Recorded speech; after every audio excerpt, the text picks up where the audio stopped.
Selamat datang di Rekap Manhwa kali ini. Dalam video ini, kita akan menelusuri jalan cerita manhwa yang penuh konflik dan kejutan.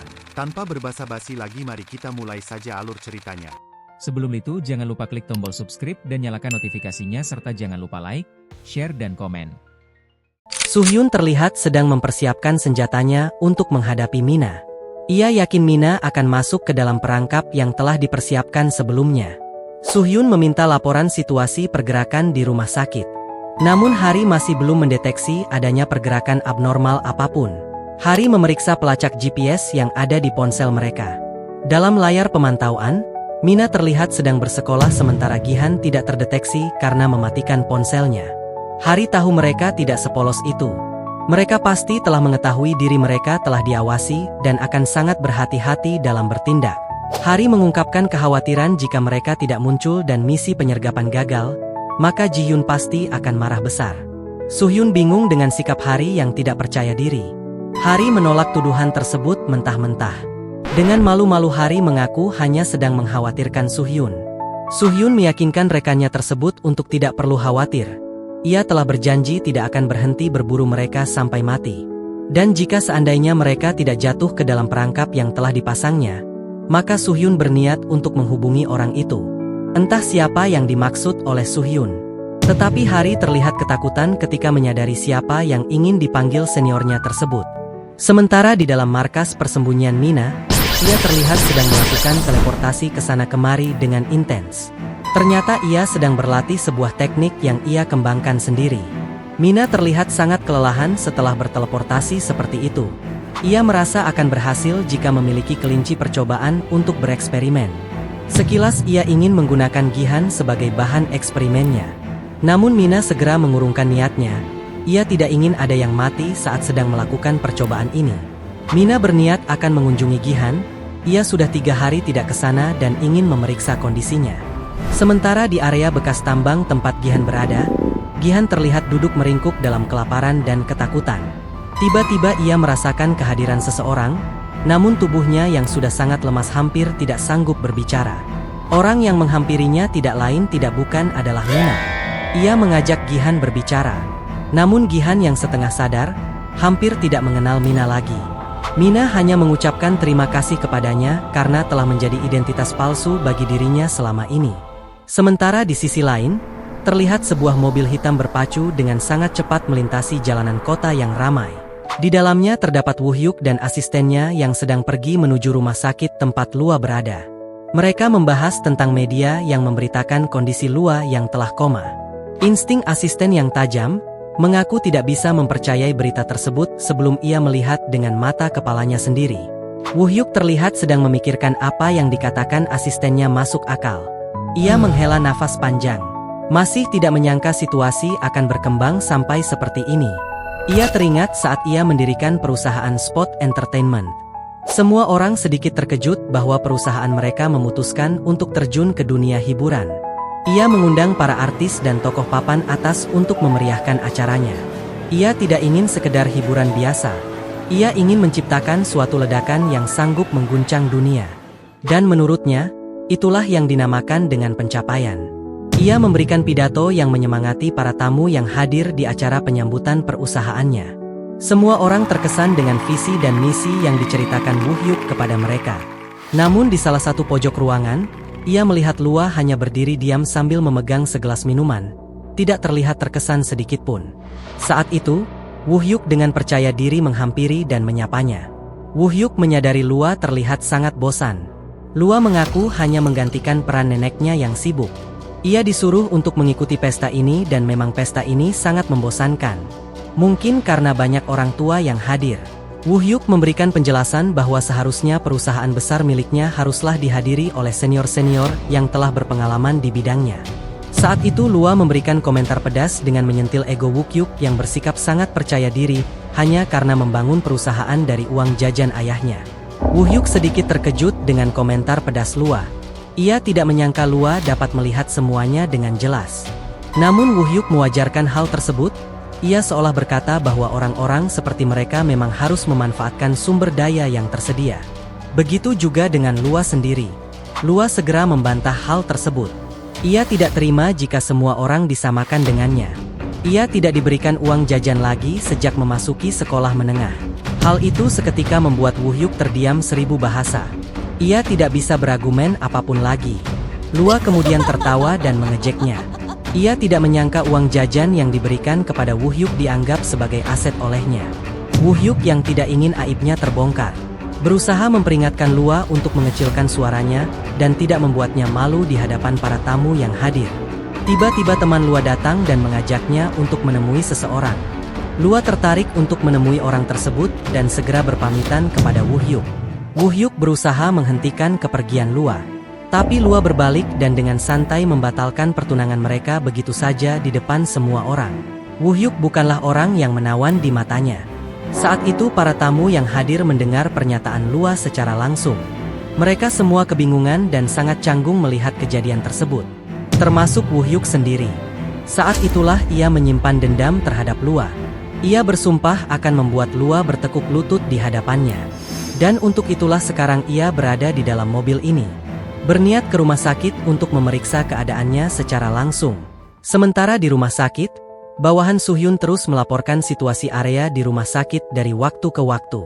Tidak ditemukan keanehan apapun dalam jaringan pemantauan drone. Kamar VIP yang ditinggal oleh Lua palsu juga tampak normal.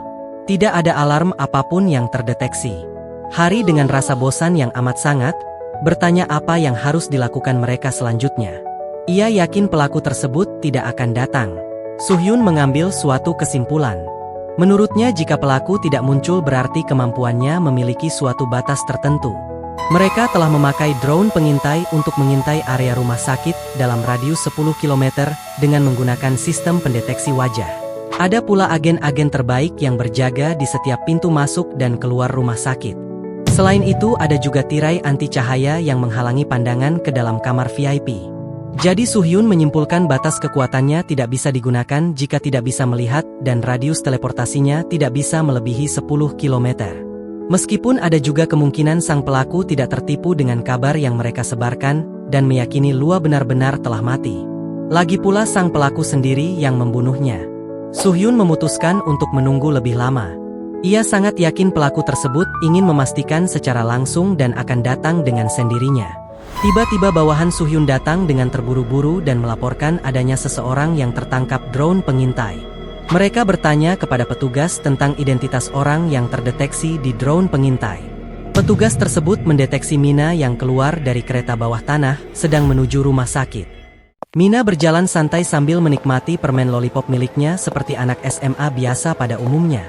Bawahan Soo-hyun terus melaporkan posisi Mina yang kini sedang menuju ruang UGD. Sementara Hari kebingungan melihat Mina berjalan tanpa menggunakan kekuatan teleportasinya. Soo-hyun tidak mempermasalahkannya. Bagaimanapun juga ia tetap harus menggunakan kekuatannya untuk bisa mencapai ruangan Mina.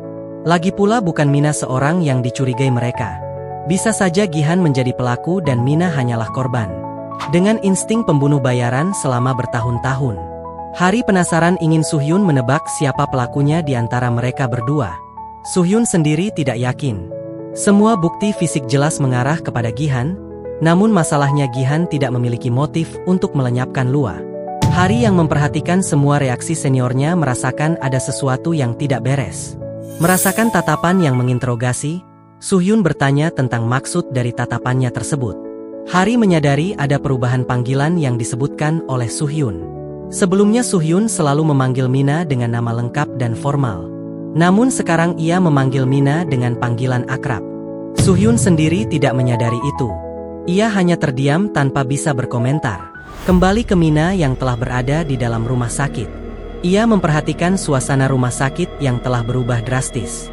CCTV dan personel keamanan terlihat berjaga di segala penjuru.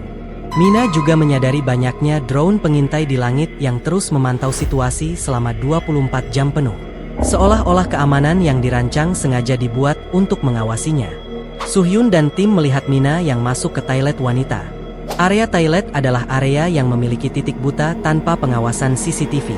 Soo-hyun segera memerintahkan Hari untuk berjaga di depan ruang gawat darurat. Jika ia melihat Mina muncul di sana menggunakan kekuatannya, maka Hari diperbolehkan bertindak langsung. Hari segera menaati perintah seniornya. Selang beberapa saat, Mina terlihat kembali keluar dari kamar mandi dan menuju ruang VIP. Suhyun mulai curiga dengan Mina. Ia hanya masuk ke toilet selama 1 menit dan itu adalah waktu yang sangat singkat untuk buang air.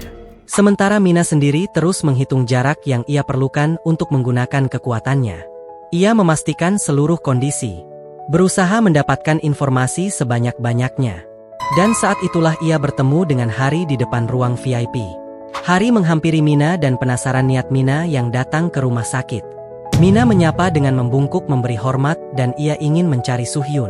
Hari tentu tidak mengizinkan Mina masuk. Hari menuduh Mina yang ingin menjenguk Suhyun karena mereka memiliki hubungan spesial. Mina tanpa basa-basi mengatakan niatnya yang ingin membesuk Lua. Hari bingung dengan apa yang dimaksud Mina. Setahu dirinya, hubungan Lua dan Mina tidaklah dekat, bahkan bermusuhan. Mina dengan jujur mengatakan maksud kedatangannya yang ingin memastikan apakah Lua masih ada harapan sembuh atau tidak. Ia ingin melihat apakah hukuman yang Lua dapatkan setimpal dengan perbuatannya. Mendengar alasan tersebut, Hari tentu saja tidak mengizinkannya. Ia menyuruh Mina untuk pulang. Mina menatap ruang tempat Lua berada. Ia memperhitungkan jarak yang berada di sekitar 7 meter. Lalu Mina kembali melihat Hari. Ia tidak akan memaksa dan akan pulang. Namun di benak Mina, ia telah siap melaksanakan rencananya. Sementara itu, mobil Woo-hyuk telah sampai di depan rumah sakit. Para petugas medis maupun orang-orang yang berada di rumah sakit heboh melihat Woo-hyuk ada di sana. Woo-hyuk seperti biasa menebar pesona yang dimilikinya saat masuk ke dalam rumah sakit. Ia sengaja melewati pintu depan agar mendapat perhatian dari banyak orang.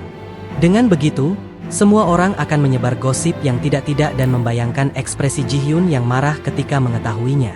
Sementara asistennya tertawa puas dengan pikiran gila dari bosnya tersebut. Melihat kedatangan Woo-hyuk di sana, Suhyun mulai kehilangan ketenangan dirinya. Petugas yang mengintai terus memperhatikan tindak tanduk Woo-hyuk. Ia telah mencapai meja resepsionis dan berniat ingin membesuk.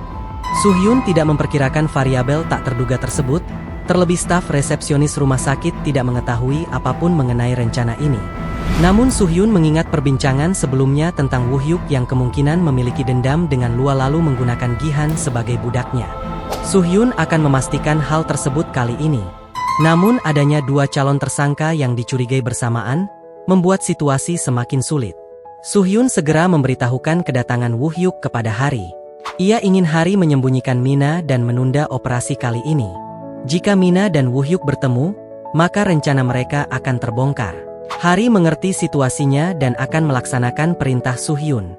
Namun Mina memanfaatkan kesempatan itu untuk menggunakan kekuatannya. Ia berteleportasi ke belakang sejauh 1 mm. Sambil terlihat memegang sebuah tali kuning tipis yang sulit dilihat dengan mata. Dan pada waktu yang sama, terdeteksi adanya pergerakan yang tiba-tiba muncul di hadapan Hari. Sosok pelaku itu yang muncul begitu saja tanpa peringatan. Tentu saja itu adalah trik baru yang dilakukan oleh Mina. Hari segera mengambil senjatanya yang berupa tongkat penyetrum, berniat segera melumpuhkan sang pelaku. Sang pelaku terkena serangan kejut listrik secara langsung. Namun terlihat serangan itu tidak terlalu berdampak. Hari kesal menyadari sang pelaku yang memakai baju pelindung berlapis-lapis, melindunginya dari sengatan listrik. Namun Hari terus menancapkan senjatanya tersebut. Sengatan listrik semakin kuat dan tubuh sang pelaku terdorong ke belakang. Suhyun yang berhasil menyusul dengan cepat, menyuruh Hari untuk segera memasangkan pelacak GPS terlebih dahulu agar memudahkan mereka untuk melacaknya jika ia berhasil kabur. Mina yang memperhatikan seluruh kejadian tersebut dari belakang, mendapatkan informasi yang cukup banyak. Lalu sang pelaku menghilang kembali dengan menggunakan kekuatan teleportasinya. Suhyun di sana tertegun. Ia tidak menyangka tubuh pelaku sangat kuat. Ia dapat menahan sengatan listrik bertegangan tinggi sambil berteleportasi. Tiba-tiba ruangan VIP tempat Lua palsu dirawat meledak begitu saja. Ledakan itu menghancurkan pintu ruangan, memaksa Suhyun dan Hari berlindung dari ledakan tersebut. Sementara Mina sendiri juga terkejut. Ia penasaran dengan perangkap apa yang telah Suhyun pasang di sana sampai bisa menciptakan ledakan seperti itu. Suhyun segera bergerak cepat memasuki ruangan dan segera memeriksa keadaan sekitar. Ia melihat pelaku terkapar di lantai ruangan tidak bergerak. Suhyun segera menghampiri tubuh pelaku, berusaha melihat identitas sang pelaku yang selama ini ia kejar. Begitu terkejutnya Suhyun ketika melihat sosok Gihan yang telah tewas di sana. Tapi terbesit pertanyaan tentang tubuh Gihan yang menjadi sangat kurus seolah ia tidak pernah makan selama ini. Mina tiba-tiba menyusul dari belakang. Ia berpura-pura terkejut melihat Gihan yang tewas secara mengenaskan. Akting Mina sangat realistis. Raut wajahnya terlihat sangat ketakutan melihat kejadian naas tersebut. Suhyun segera menyuruh Hari untuk membawa Mina keluar. Saat Mina berjalan mundur, ia tidak sengaja membuat dirinya sendiri kehilangan keseimbangan. Namun Woo-hyuk muncul dan segera menangkap tubuhnya dari belakang seperti seorang pangeran yang sedang menyelamatkan putrinya. Woo-hyuk dengan raut wajah khawatir memastikan kondisi Mina tidak terluka. Sementara Mina hanya memperhatikan Woo-hyuk tanpa bisa merespon apapun. Kembali ke beberapa saat yang lalu, saat sang pelaku berhasil berteleportasi pergi. Dan seperti yang kita tahu, itu semua adalah ulah Mina. Ia sengaja memindahkan Gihan ke dalam ruangan untuk memastikan keadaan luas sendiri. Perangkap laser segera mendeteksi adanya penyusup. Sementara Gihan masih tidak mengerti apa yang terjadi. Sensor laser yang aktif segera menciptakan ledakan untuk melenyapkan ancaman. Dan korban yang terkena ledakan tersebut tidak lain tidak bukan adalah Gihan. Namun di mata orang-orang yang melihat, tidak ada yang sadar bahwa Mina adalah pelaku yang sebenarnya. Mina segera menyimpan tali yang ia gunakan untuk membuat Gihan berteleportasi, agar tidak ada jejak yang tertinggal. Mina teringat kembali beberapa saat yang lalu. Saat ia sedang menyelamatkan korban kebakaran dari atas gedung dengan menggunakan seutas tali. Mina menyadari cara kerja kemampuannya sendiri. Setiap objek yang terhubung padanya, dapat ikut berteleportasi. Dan tali adalah hal yang paling praktis digunakan untuk membuat orang-orang terkoneksi padanya. Saat itulah Mina mendapatkan ide untuk menggunakan kabel fiber optik yang sangat tipis. Sulit untuk dideteksi mata biasa. Sejak saat itulah Mina selalu berlatih menggunakan kabel tersebut untuk memindahkan target yang terhubung dengannya ke lokasi yang ditentukan. Dan akhirnya situasi pun berkembang menjadi seperti sekarang. Woo-hyuk menuntut penjelasan dengan situasi yang telah terjadi. Melihat adanya Suhyun di sana, ia mengingat pertemuannya saat di perusahaan Ilhae sebelumnya. Suhyun hanya melihatnya, tidak berkomentar apapun. Dalam hatinya, ia tidak boleh membiarkan Woo-hyuk tahu mengenai hal ini. Namun semuanya telah terlambat. Mereka melihat sebuah manekin yang hancur tergeletak di atas ranjang rumah sakit. Woo-hyuk dan Mina sama-sama terkejut melihat hal yang tidak mereka sangka. Dan di saat itulah, Mina menyadari rencana apa yang telah Suhyun susun untuk menjebaknya. Sementara Suhyun sendiri kesal karena telah mengacaukan semua rencananya. Hari segera mengambil alih situasi, ia mengusir Mina dan Woo-hyuk untuk pergi dari ruangan tersebut. Namun asisten Woo-hyuk segera datang menghadang Hari. Ia memelintir tangan Hari ke samping lalu melancarkan serangan berikutnya dengan tinju di tangan kirinya. Melihat Hari dalam bahaya, Suhyun segera membantu Hari dengan memberikan tendangan keras dari arah samping kepada asisten Woo-hyuk. Asisten tersebut berhasil menangkis namun tidak senang dengan perlakuan Suhyun yang menyerangnya. Karena ia hanya melakukan tugasnya sebagai pengawal saat Hari ingin menyentuh bosnya. Begitu asisten tersebut melihat orang yang menyerangnya, ia sedikit terkejut tidak menyangka. Begitu juga Suhyun yang tanpa disangka mengenal pengawal tersebut. Asisten Woo-hyuk memanggilnya Suhyun dengan sebutan kapten. Asisten itu penasaran dengan Suhyun yang bergabung dengan Ilhae padahal setaunya ia telah bergabung dengan Jok. Sementara Mina yang mendengar semuanya dari samping, berusaha mengingat setiap informasi tersebut untuk memeriksanya nanti. Woo-hyuk sendiri tidak menyangka asistennya mengenal Suhyun. Asisten itu membenarkannya. Baru saja asisten itu akan membocorkan identitas Suhyun. Tiba-tiba seorang pengawal menginterupsi dengan adanya keadaan darurat di lobi rumah sakit. Mina senang mendengar hal itu. Menurutnya kekacauan ini datang di waktu yang sangat tepat. Petugas yang berjaga di bawah mengaku tidak bisa menjalankan tugas. Karena banyak wartawan dari berbagai media yang sedang meliput kejadian yang terjadi di rumah sakit. Suhyun kebingungan dengan apa yang terjadi. Ini seharusnya menjadi operasi rahasia yang tidak akan diketahui siapapun. Para media memberitakan adanya manusia super yang datang untuk menghukum Lua. Ji-hyun yang mendengar kabar itu dari rumahnya, memukul meja dengan kesal. Ia tidak terima mendapatkan pernyataan cucunya akan dihukum seolah ada seseorang yang lebih tinggi dan berkuasa darinya. Keadaan mulai kacau, Suhyun dan Hari kehabisan cara untuk menangani para wartawan. Sementara Mina sendiri tertawa dalam hati. Dalam kondisi seperti ini, tentu saja para wartawan akan menggali seluruh kejahatan yang dilakukan Lua. Sebagai wartawan, mereka pasti akan menggali sampai ke aib terdalam Lua dan memberitakannya ke seluruh dunia.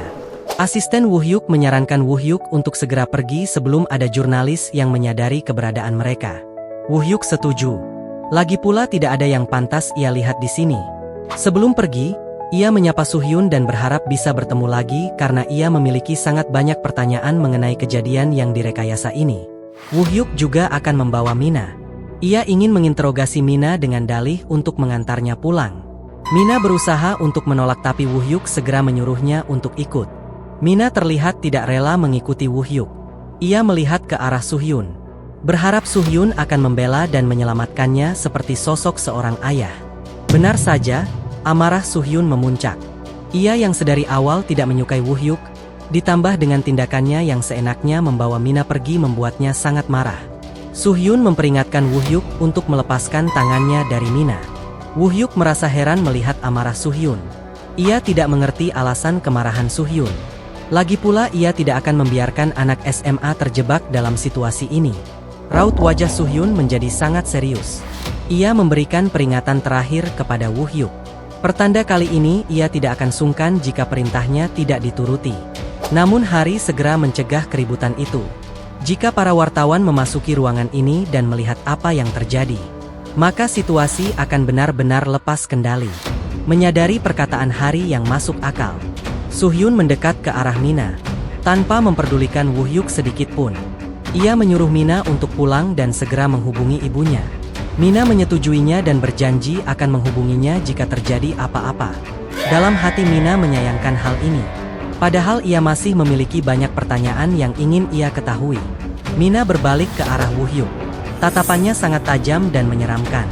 Ia setuju untuk diantar pulang oleh Woo Hyuk. Woo Hyuk terkejut dan tergagap sebentar sebelum menyetujuinya. Dalam hati Woo Hyuk merasakan sensasi aneh yang belum pernah ia rasakan setelah melihat ekspresi Mina. Dan ekspresi tersebut sangat mirip dengan seseorang yang pernah ia temui sebelumnya. Ia seketika teringat dengan tatapan Lua yang juga melihatnya dengan ekspresi seperti itu. Hal itu membuat Woo Hyuk sekali lagi terkejut. Tidak lama berselang, Mina masuk ke dalam mobil hitam Woo Hyuk dan sedang dalam perjalanan pulang. Kunjungan Mina kali ini ke rumah sakit telah tercapai. Melihat Lua hanyalah manekin, kini telah dipastikan Lua benar-benar telah tiada. Ia juga memberikan mereka Gihan yang menyandang status sebagai pelaku. Kini yang bisa Mina lakukan hanyalah menunggu dengan tenang sampai semua masalah reda dan melihat ke arah mana masalah ini akan berkembang. Tapi Mina merasakan adanya masalah baru yang muncul. Orang di sampingnya.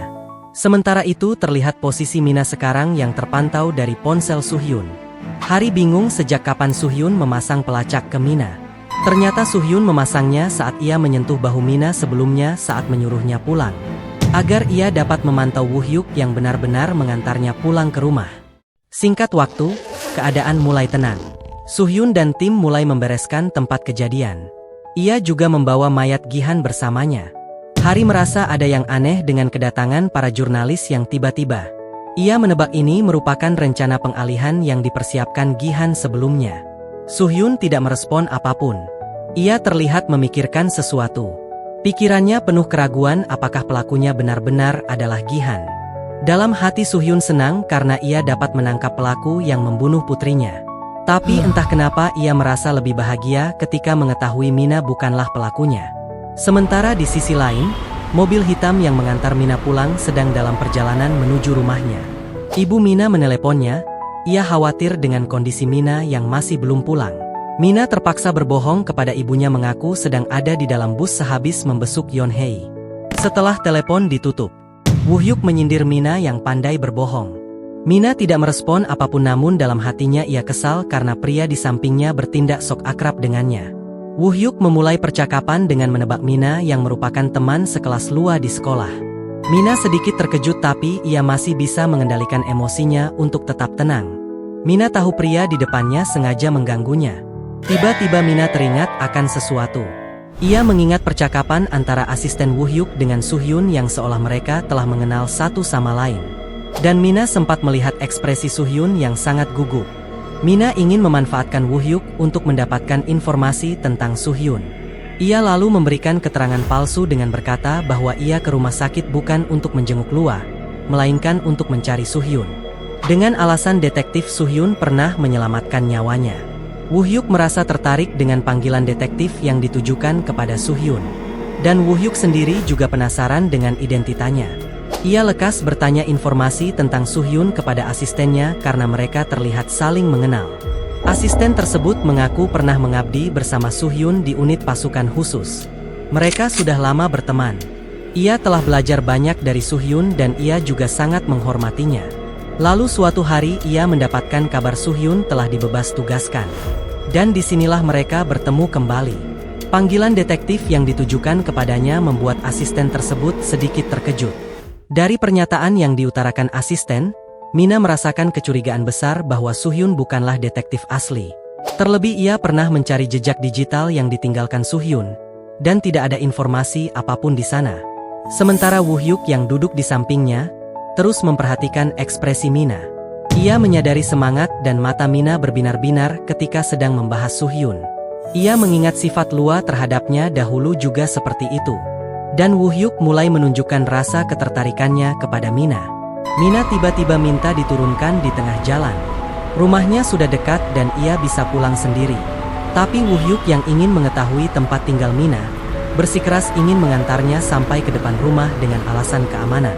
Sementara Mina menolaknya dengan alasan ibunya tidak boleh mengetahui hal ini. Karena ia telah berbohong sebelumnya. Mendengar alasan Mina yang masuk akal, Woo-hyuk menuruti permintaannya. Setelah berterima kasih kepada mereka, Mina segera turun dari mobil. Woo-hyuk berharap dapat berjumpa lagi dengan Mina. Ia memberikan kartu namanya kepada Mina. Berharap semua pertanyaan yang belum terjawab dapat dibicarakan saat mereka bertemu kembali. Setelah memberikan kartu nama tersebut, mereka pun berpisah di perempatan jalan. Mina melihat kartu nama tersebut dan setelah memeriksanya, Mina akhirnya mengingat Woo-hyuk merupakan bos dari Spot Entertainment. Pantas saja ia merasa sangat familiar dengan namanya sebelumnya. Dan nama Woo-hyuk juga ada di data yang terenkripsi di ponsel Gihan, menunjukkan adanya keterlibatan antara mereka berdua. Sementara di rumah Ji-hyun, ia terlihat pusing mendapat laporan dari berbagai ketua divisi yang berada di bawah naungannya mengenai kejahatan Lua yang tersebar di media. Bahkan salah satu ketua divisi menyatakan ketidaksanggupannya dalam menutup berita tersebut. Berita itu sudah tersebar ke seluruh Korea. Ji-hyun malah menekan mereka. Ia ingin para ketua divisi mengurus rumor yang ada di divisi mereka masing-masing. Ji-hyun memberikan saran untuk mengalihkan isu ini dengan berfokus kepada pembunuh berantai yang menyebabkan cucunya tewas. Ketua divisi media grup Ilhae mengerti dengan yang dimaksud Ji-hyun, dan ia akan melakukan seperti yang diperintahkan. Setelah rapat selesai, Ji-hyun membubarkan para ketua divisi dewan. Ia menghela nafas panjang, lelah akan perkembangan situasi yang menjadi sangat merepotkan. Dan setelahnya, Ji-hyun dan pengawalnya pergi menemui Suhyun yang telah lama menunggu. Suhyun menunjukkan mayat Gihan yang menjadi pelaku dari pembunuhan Lua. Ji-hyun sedikit tidak percaya melihat pemuda yang sangat kurus dan terlihat lemah mampu membunuh putrinya. Suhyun meyakinkannya. Ia melihat dengan matanya sendiri Gihan muncul dengan kekuatannya dan mengincar Lua palsu. Ji-hyun terlihat sangat kesal. Ia tidak bisa menyimpan dendam yang membara di hatinya. Ia menuntut Suhyun untuk memberikan keluarga Gihan juga. Ia tidak ingin melepaskan mereka semua. Dengan berlinang air mata, Ji-hyun juga ingin membantai seluruh keluarga Gihan, memutus garis keturunan mereka. Suhyun menolaknya. Menurutnya mereka tidak ada hubungannya dengan semua ini. Ji-hyun yang telah dikuasai oleh amarah, segera menampar Suhyun begitu saja. Sementara Suhyun tidak bereaksi apapun.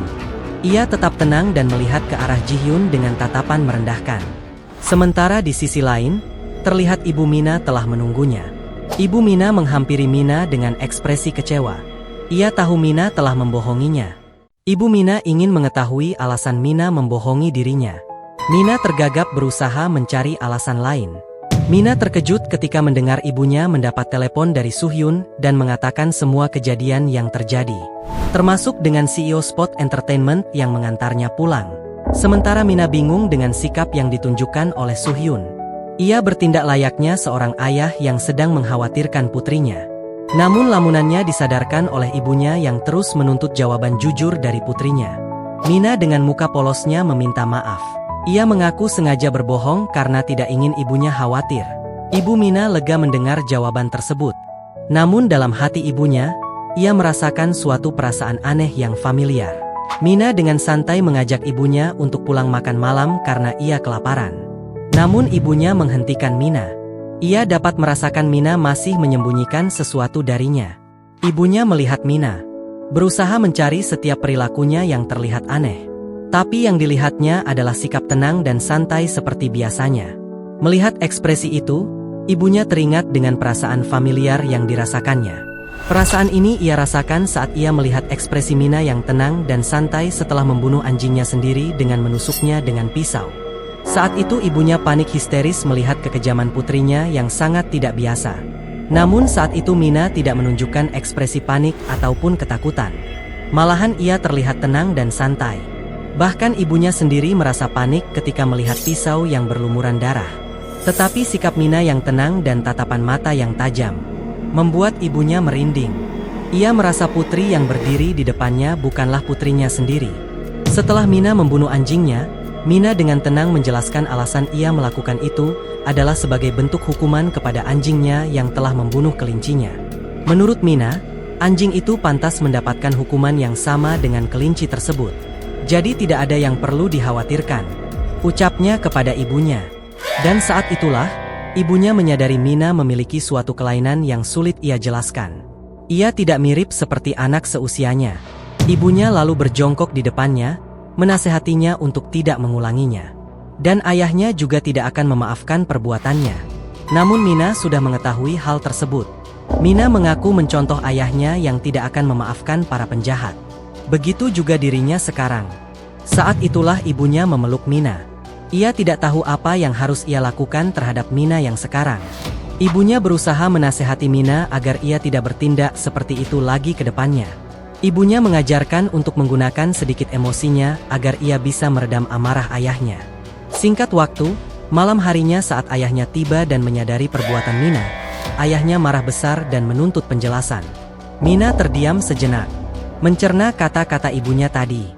Tidak lama kemudian, Mina menangis terseduh-seduh. Ia menangis sejadi-jadinya sambil menceritakan semuanya kepada ayahnya. Dalam tangisnya tersebut, ia juga meminta maaf kepada ayahnya. Ia tidak bisa mengendalikan amarahnya dan memberikan hukuman yang sama kepada anjing tersebut. Saat itu ayahnya memeluk Mina dengan erat. Ia memberinya nasihat dari hati ke hati untuk tidak menggunakan kekerasan dan pembunuhan, tidak peduli semarah atau sesedih apapun situasinya. Mina mengangguk mengerti nasihat yang dikatakan ayahnya dan berjanji untuk tidak mengulanginya. Dan setelah itu Mina memberikan salam dua jarinya, seolah ia senang karena ia telah berhasil melakukan yang seperti ibunya instruksikan. Dan saat itu ibu Mina kebingungan. Bukan hal ini yang ia maksud. Terlebih lagi, Mina bisa memanipulasi emosinya sesuai yang ia mau dan berakting dengan sangat nyata. Kembali ke masa sekarang di mana Mina juga kembali berjanji tidak akan membuat ibunya khawatir lagi. Sementara di ruangan Ji Hyun berpidato mengenai orang tua yang akan selalu menanggung kesalahan dosa anaknya. Termasuk ia sendiri yang telah salah mendidik putrinya dan akhirnya membuat dirinya merasakan kepedihan berkali-kali. Ji Hyun kembali menyesal atas kepergian cucunya Lua. Saat putri satu-satunya meninggalkannya, hanya cucunya yang tersisa di sisinya. Dan pidato itu diarahkan kepada orang tua Gihan yang telah disekap di kediaman keluarga Ilhae. Ayah dan ibu Gihan berusaha memberontak ingin menjelaskan sesuatu kepada Ji Hyun. Namun mereka tidak diberi kesempatan sama sekali. Sementara Suhyun tidak merespon apapun. Ia hanya menatap kedua orang tua Gihan dengan dingin. Suhyun kembali teringat momen saat dimana Suhyun memegang tubuh dingin putrinya yang telah tidak bernyawa. Ia juga merasakan kepedihan yang sama. Ji Hyun dengan dingin memerintahkan Suhyun untuk membakar mereka hidup-hidup. Suhyun menolaknya dan ia ingin membereskan mereka dengan caranya sendiri. Ji Hyun marah dan menyuruh Suhyun untuk tidak ragu-ragu. Lagi pula ini adalah hal yang ia inginkan juga. Melihat Suhyun yang ragu-ragu, Hari segera mengambil pistol miliknya dan menembak kedua orang tua Gihan tanpa ragu. Terlihat tubuh kedua orang tua Gihan jatuh di atas tubuh anaknya begitu saja. Ji Hyun terkejut ketika melihat spontanitas Hari. Ia tertawa terbahak-bahak dengan cara yang Hari lakukan dan tidak mempermasalahkannya. Ia puas dengan kinerja Hari dan menyuruh mereka untuk membersihkan jejak mereka. Lalu mengunjunginya besok. Sementara tubuh Gihan akan disimpan untuk diserahkan kepada peneliti yang tertarik ingin melihat rahasia kekuatan supernya. Sementara di kamar Mina, terlihat Mina sedang memeriksa identitas Woohyuk secara teliti. Ia melihat data transaksi peninggalan Gihan. Terdapat banyak kode yang tidak dimengerti Mina. Dan Mina memutuskan untuk bertanya kepada rekan bisnis Gihan secara langsung. Terima kasih telah menyaksikan hingga akhir. Jangan lupa dukung channel ini dengan like, share, dan subscribe agar tidak ketinggalan rekap selanjutnya.